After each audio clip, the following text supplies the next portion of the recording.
Olá, tudo bem? Dando continuidade às resoluções das provas da Universidade de Brasília, vestibular da UNB, vamos começar hoje o vestibular de 2018 agora. Eu não vou ler o texto inteiro do primeiro item que vou gabaritar com vocês, porque ele é longo, para a gente ganhar tempo, eu vou deixar ele aqui na tela, e aí você dá uma pausa, se tiver interesse, lê e depois prossegue, ok? Eu só vou ler o texto quando tiver uma referência mais direta lá no item que depender desse texto. Nesse caso aí não há necessidade, o texto apenas ilustra. E vamos começar pelo item 7, ok? Item 7. No mundo globalizado, o novo mapa mundo é formado por redes financeiras, tecnológicas, educacionais e culturais, expressas por meio das redes sociais e da mídia. Nesse contexto, a informação que circula pelo planeta é produzida e controlada em grande parte pelos países ricos. Los Angeles e o Vale do Silício, localizado na Califórnia, costa oeste dos Estados Unidos da América, por exemplo, são lugares sede dos centros de produção e difusão da indústria do cinema e da tecnologia para o restante do mundo. Pessoal, esse item está correto, né? Ele está falando aí do alcance que a mídia tem, a mídia mundial, a partir dos países centrais, dos países ricos, dos países envolvidos, né? Principalmente Estados Unidos, Europa, né? As agências de notícia, né? Das quais muitos dos nossos meios de comunicação extraem notícias, né? Como a Reuters, né? A France Press, quer dizer, são agências internacionais que fazem um determinado recorte das notícias, né? E mandam isso para o resto dos agentes de notícia do mundo inteiro, né? Claro que, como toda notícia, tem um recorte, uma ideologia, né? Interesses, né? Que estão ligados a essas nações e a grupos que financiam esses veículos de comunicação, né? É um grande empreendimento, na verdade. Da mesma forma, as redes sociais, né? O cinema, a literatura, né? São formas de massificar culturas, informações, né? E com um olhar, claro, do hemisfério norte, um olhar branco, né? Então, assim, essa é uma... Não podemos ser ingênuos de achar que não existem ideologias por trás disso tudo. O Vale do Silício é um tecnopolo, né? Está muito ligado ao conceito da revolução tecnocientífica informacional. Os tecnopolos são centros de produção de tecnologia de ponta, geralmente associados a centros universitários, né? O Silicon Valley, o Vale do Silício, na Califórnia, é o mais famoso do mundo, não é o único, né? Nós temos áreas de concentração de empresas de alta tecnologia no Japão, Tsukuba, né? Cambridge, na Inglaterra, o MIT na costa leste americana, né? Há Vale do Silício, Bangalore, na Índia, né? Seria o Vale do Silício indiano, né? Em Israel, na França, a Universidade Max Planck, na Alemanha, né? Só para dar alguns exemplos, né? Aqui nós temos Campinas, né? São áreas de produção de alta tecnologia, né?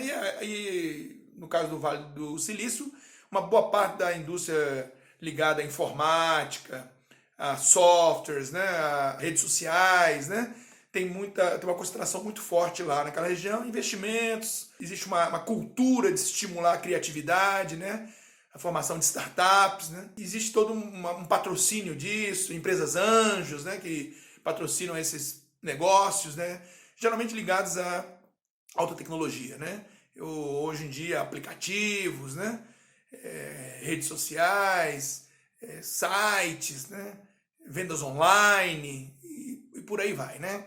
Então, e no caso do cinema americano, já é conhecida a importância que o cinema americano tem para vender o modo de vida americano, o American Way of Life, né? Os conceitos, né, que eles vendem também seus inimigos através desses filmes, né? Ora é o chinês, ora é o árabe, no passado foi o russo, na conquista do oeste foi o índio, né?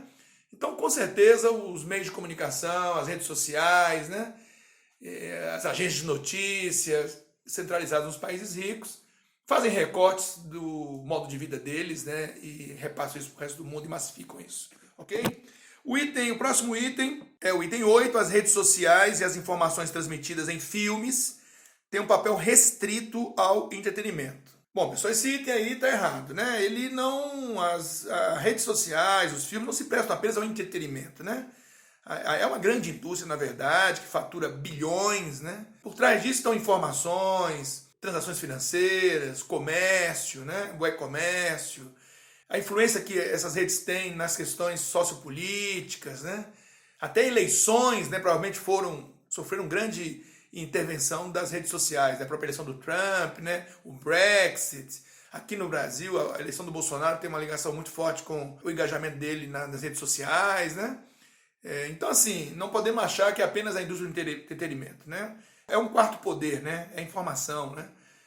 Então, isso aí vai muito além do entretenimento, tanto no volume do que leva e da cadeia que emprega, né? Quanto das informações que repassa, vão bem além do entretenimento, claro, né? É cultura, é lazer, é educação, é trabalho, né? É poder.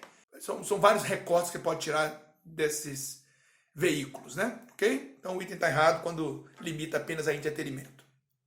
Com isso a gente fez o item 8. O próximo item que nós vamos resolver agora é, na página 8, o item 16, que diz, tem um texto também, que eu gostaria que você depois desse uma lida, mas ele não faz referência direta ao item que eu vou ler.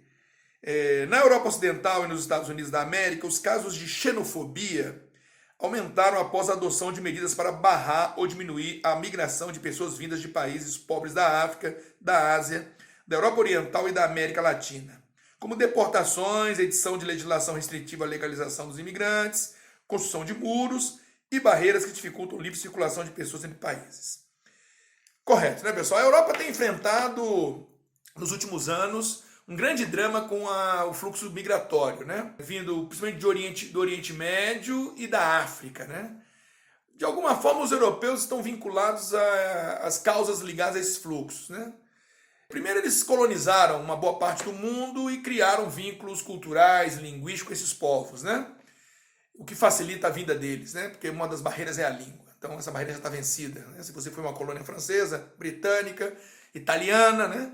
Você fluentemente fala a língua daquele país, então isso facilita a sua ida para lá. Outra que com a globalização, de certa forma, as distâncias foram estreitadas, os custos das viagens diminuíram, né? E isso também facilita. Além disso, a desestabilização de países, né? No Oriente Médio, na África, né? E muitas vezes passando pela intervenção de países europeus, né? O caso da guerra da Síria, Afeganistão, Iraque, levou a ondas de imigrantes, refugiados, né? E aí eles procuram muito a Europa, né? Porque naquele velho mundo a Europa é a elite ali, né? Em termos econômicos e de condições sociais, né? E aí isso tem pressionado muito as fronteiras europeias, né? Eles falam ele também da Europa Oriental, porque é uma região que se desenvolveu menos, né? Que ficou de trás da cortina de ferro por muitas décadas. E principalmente quando acabaram os regimes socialistas aí no leste da Europa, houve uma avalanche, né? Ali no final dos anos 80, início dos anos 90, houve uma avalanche, né? O fim da União Soviética, a desintegração da Iugoslávia, isso tudo produziu uma avalanche de pessoas daquela região, romenos, búlgaros, poloneses, né? E que se dirigiram para países da Europa Ocidental, pressionando lá os mercados de trabalho, né? E muitas vezes vivendo enquistados, em guetos, né? Choques culturais, né? E mais recentemente os refugiados do Oriente Médio, da África, né? E aí a Europa tem se fechado, países, né? A Itália tem fortalecido muito o discurso anti-imigração, a Merkel enfrentou problemas na Alemanha por ter sido portas mais abertas, né? Tem países, o próprio Brexit no Reino Unido tem um elemento ali da imigração que incomodava o habitante ali do Reino Unido e ele voltou para sair da União Europeia para dificultar um pouco essa circulação. Países como Áustria, Dinamarca, né? Hungria, né? Do Viktor Orbán, né? Que é bem anti-imigração, né? A própria Marine Le Pen na França, que já chegou até o segundo turno em eleições lá, tem um discurso bastante anti-imigração também, né? Então, é uma tendência da Europa esse aumento dessa xenofobia, na medida que a direita tem avançado e a extrema-direita tem avançado lá dentro da Europa, né? Ok? Então, o item está correto, né? Próximo item agora, o item 20, né? Também tem um texto que você pode ler, mas não faz referência direta. Então, item 20. As ações coloniais europeias na África começaram antes da Conferência de Berlim e, apesar das resistências africanas, Grande parte do continente estava submetida ao controle colonial quando eclodiu a Primeira Guerra Mundial, sendo a Etiópia uma das poucas exceções. A Conferência de Berlim é uma famosa conferência que aconteceu na segunda metade do século XIX e ela foi uma partilha da África por países europeus, né? Não por acaso aconteceu na Alemanha. A Alemanha era um país que estava se sentindo prejudicado na partilha colonial porque teve uma unificação tardia, só na segunda metade do século XIX, com Otto von Bismarck, e aí o mundo já estava meio partilhado por franceses, ingleses, né, espanhóis, portugueses, e aí alemães e italianos, a Itália também foi um país que se unificou tardiamente, queriam seu lugar ao sol, vamos chamar assim, né? E aí veio a Conferência de Berlim, que foi uma verdadeira partilha da África, né? Entre franceses, ingleses, portugueses, espanhóis, italianos, alemães, holandeses, né? E que findaram levando à formação das atuais fronteiras que você conhece, fronteiras artificiais, né? Que não correspondem à realidade tribal dos povos e interracial dos povos. É um dos grandes elementos de desestabilização e de guerras na África até hoje, né? E realmente, quando a Primeira Guerra estourou em 14, praticamente só tinham dois países ali que eram livres da colonização, né? A Etiópia, que resistiu bravamente à tentativa de colonização italiana, e a Libéria, que foi um trecho da África comprado pelos norte-americanos, pelos Estados Unidos, para deportar negros após a abolição da escravidão dos Estados Unidos, né? Estimulavam eles a voltarem para a África. A Libéria, né? Países dos libertos, né? Tem até ironicamente esse nome, né? E o restante da África estava todo dominado, né? Depois da Segunda Guerra, ainda uma grande dominação colonial, né? Só a África do Sul, Egito, a Etiópia e a Libéria estavam livres após a Segunda Guerra, e as demais descolonizações se deram a partir daí, né? Dos anos 50, 60 até os anos 70. Portugal foi um dos últimos, né, a romperem com o colonialismo ali, né? Com a Revolução dos Cravos, né? Angola, Moçambique, né? Ficaram independentes já na metade dos anos 70, né? Ok? Bom, vamos para o próximo item agora. É um item da página 9. Também tem um texto, mas que não há necessidade de a gente ler ele para resolvê-lo. Você lê depois aí na tela. Item 32. Nas cidades brasileiras, os espaços de consumo da aldeia produtiva da moda se territorializam nos distritos industriais, onde o setor têxtil produz mercadorias em larga escala, nas áreas onde se encontram shopping centers, nas ruas e nos centros de comércio popular, nos empreendimentos de comércio de luxo e nas plataformas virtuais de compra e venda. Tem um erro nesse item aí, né? Dizer que os espaços de consumo da cadeia produtiva da moda se territorializam nos distritos industriais onde o setor têxtil produz mercadorias não está muito condizente. Por quê? Porque geralmente onde essas indústrias estão produzindo não esses bairros operários, né? Nessas áreas onde a indústria produz, geralmente não são os consumidores daqueles produtos, né? Então, shopping center tudo bem, compras online tudo bem, ruas populares de venda até aí tudo bem, mas geralmente os territórios da produção não coincidem muito com os territórios do consumo, né? Se a gente pensar numa escala maior, a produção é feita nos países periféricos, hoje cada vez mais, né? Você pegar as etiquetas das roupas aí, das grandes lojas internacionais, e eu tô me referindo a Zara, H&M, né? Essas empresas aí, grandes marcas, né? Você vai ver que a produção é feita no sul da Ásia, aqui na América Central, no México, né? Aqui no Brasil, a indústria têxtil está muito ligada à figura do boliviano, imigrante, né? Muitas vezes legal, em condições muito precárias, né? Então não adianta a gente querer conectar a área de produção com a área de consumo diretamente, não, que não costuma ser essa a realidade, ok? Então tá errado aí. E o próximo item, e o último para a gente vai resolver na aula de hoje: a cadeia produtiva da moda globalizada revela aspectos geográficos desiguais. Enquanto as grandes marcas controladas por corporações transnacionais, com sede em países ricos, ditam que será tendência na próxima estação e controlam os lucros dessa indústria, há diversas denúncias contra a exploração de mão de obra infantil, sobretudo os países subdesenvolvidos, onde essas empresas terceirizam o trabalho ou instalam as suas fábricas. Perfeito, né? Esse é um debate antigo, de que a indústria da moda, primeiro tem se discutido muito a questão da sustentabilidade, né? O quão poluente é a indústria da moda. seja nas suas tinturas, nos tecidos, nos descartes, na produção, né? E um outro debate é sobre a exploração da mão de obra feminina e infantil que essa indústria costuma produzir, né? No Brasil e no mundo, né? E já houve denúncia até de trabalho semi-escravo, né?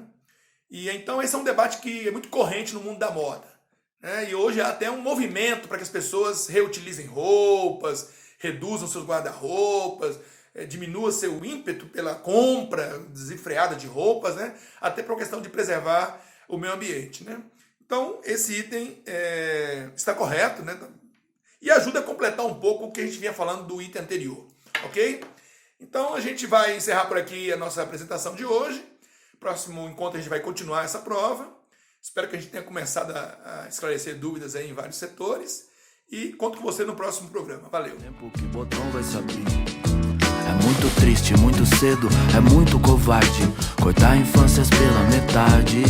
Pra ser um adulto sem tumulto não existe atalho. Em resumo, crianças não têm trabalho, não. Não. Não.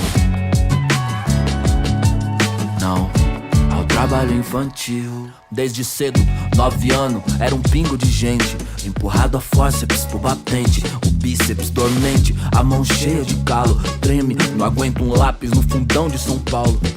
Se é uma rebelde, se quer domesticar. Menina preta perde infância, vira doméstica. Amontoados ao relento, sem poder se esticar. Um baobá vira um bonsai, é só assim pra explicar que o nosso povo nas periferias precisa encher suas panelas vazias. Dignidade é dignidade, não se negocia. Porque essa troca leva infância, devolve apatia. E é pior na pandemia, sobra ferida na alma, uma coleção de trauma, fora a parte física, e nós já tá na parte crítica. Pra que o nosso futuro não chore, a urgência é precisamos ser melhores, viu? Se tem muita pressão não desenvolve a semente. É a mesma coisa com a gente, que é pra ser gentil como flor é pra florir. Mas sem água, sol e tempo que o botão vai se abrir.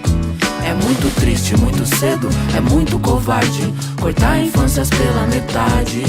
Pra ser um adulto sem tumulto não existe atalho. Em resumo, crianças não têm trabalho.